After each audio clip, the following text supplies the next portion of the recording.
Assalamualaikum warahmatullahi wabarakatuh.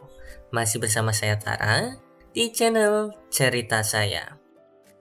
Nah, bahasan cerita saya kali ini akan membahas mengenai soal PPK teknis untuk kebutuhan tahun 2022 dan atau bahkan untuk kebutuhan PPK teknis di tahun 2023 mendatang. Berkaitan dengan soal yang ada, kita akan membahas mengenai asesor SDM aparatur yang sudah saya sesuaikan dengan Permenpan RB nomor 39 tahun 2020. Bagi rekan-rekan yang membutuhkan materi terkait dengan asesor SDM aparatur, silahkan bisa menghubungi saya di bit.ly/cerita-saya_WA atau dapat scan barcode yang ada, dan saya sertakan pula link WhatsApp di kolom deskripsi yang ada. Untuk selanjutnya, bagi rekan-rekan yang belum subscribe, silakan subscribe. Yang belum like, silakan like. Dan bagi rekan-rekan yang ingin komen untuk dibuatkan di part selanjutnya, silakan dapat komen di kolom komentar yang ada. Langsung saja kita bahas soal yang pertama. Kedudukan dan tanggung jawab asesor SDM aparatur secara langsung kepada kecuali A. Pejabat pimpinan tinggi madya. B. Pejabat pimpinan tinggi pratama. C. Pejabat administrator. D.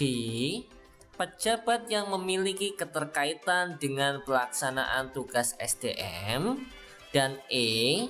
Pejabat pimpinan tinggi utama.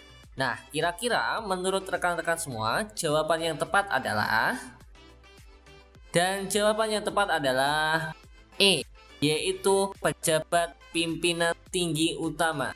Hal ini didasarkan pada asesor SDM aparatur sebagaimana dimaksud pada ayat 1, di mana dalam hal ini bertanggung jawab secara langsung kepada pimpinan tinggi madya, pejabat pimpinan tinggi pratama, pejabat administrator, atau pejabat pengawas yang memiliki keterkaitan dengan pelaksanaan jabatan fungsional asesor SDM aparatur.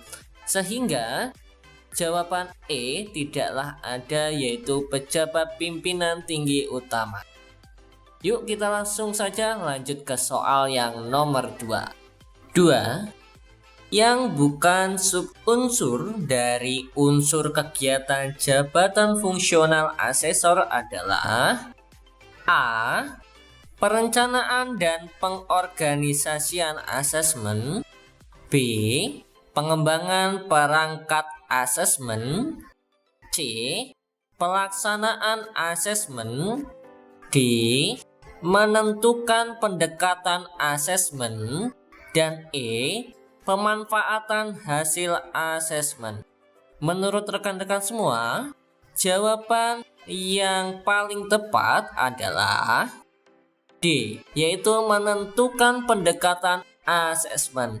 Hal ini sesuai dengan Permenpan RB nomor 39 tahun 2020, di mana terdiri dari atas subunsur kegiatan jabatan fungsional ada 9. Yang pertama adalah perencanaan dan pengorganisasian asesmen. Kemudian yang B, pengembangan perangkat asesmen. Yang C, pelaksanaan asesmen. Yang D, keputusan dan umpan balik asesmen. Yang E, monitoring dan evaluasi pelaksanaan asesmen. Yang F, pemanfaatan hasil asesmen. Yang G, pengendalian mutu asesmen. Yang H, manajemen sumber daya manusia berbasis kompetensi atau potensi strategik. Dan yang I, pengembangan sistem asesmen strategik. Jadi yang tidak ada adalah menentukan pendekatan asesmen. Selanjutnya kita akan membahas soal yang ketiga. 3. Yang bukan hasil kerja tugas jabatan fungsional asesor SDM aparatur jenjang ahli pertama adalah A. Dokumen pendekatan asesmen kompetensi. Yang B. dokumen kontekstualisasi dan meninjau rencana asesmen kompetensi. Yang C, laporan hasil review materi dan data asesmen yang telah dijalankan. Yang D, dokumen bukti berkualitas hasil asesmen kompetensi. Dan yang E, laporan kesesuaian kompetensi asesi. Menurut rekan-rekan semua, kira-kira jawaban yang paling tepat adalah B, dokumen kontekstualisasi dan meninjau rencana asesmen kompetensi. Hal ini bisa dilihat dalam Permen-Pan RB nomor 39 tahun 2020, di mana hasil kerja tugas jabatan fungsional asesor SDM aparatur dengan jenjang ahli pertama meliputi 14 hal. Sementara untuk jawaban B, dokumen kontekstualisasi dan meninjau rencana asesmen kompetensi merupakan untuk jenjang ahli muda. Seperti itu rekan-rekan semua. Lanjut ke soal yang berikutnya, yaitu soal nomor 4. Berdasarkan Permen-Pan RB nomor 39 tahun 2020, jabatan fungsional asesor SDM aparatur termasuk dalam klasifikasi atau rumpun jabatan A, administrasi publik, B, kebijakan publik, C, pengarsipan, D, manajemen, dan E, keterampilan.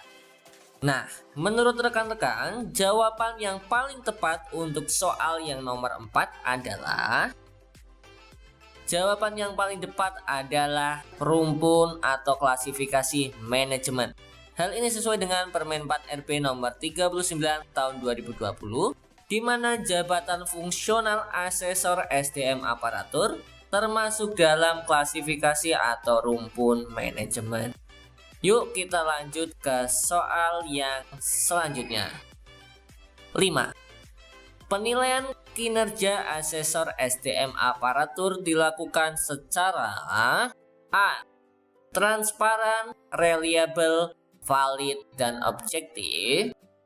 B, valid, transparan, reliable, objektif, dan independen.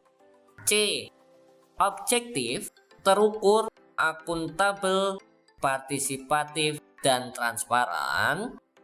D, kompeten, objektif, otentik, dan praktis. Dan E, valid dan reliable.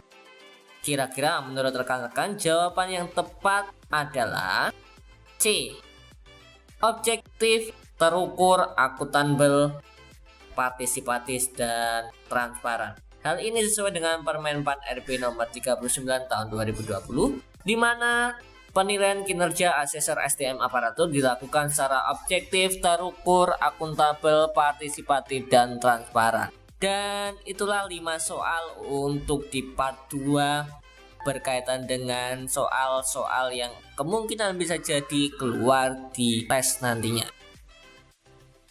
Mari kita persiapkan dengan sungguh-sungguh. Sampai jumpa pada kesempatan yang lainnya. Nantikan video-video selanjutnya dari cerita saya. Wassalamualaikum warahmatullahi wabarakatuh.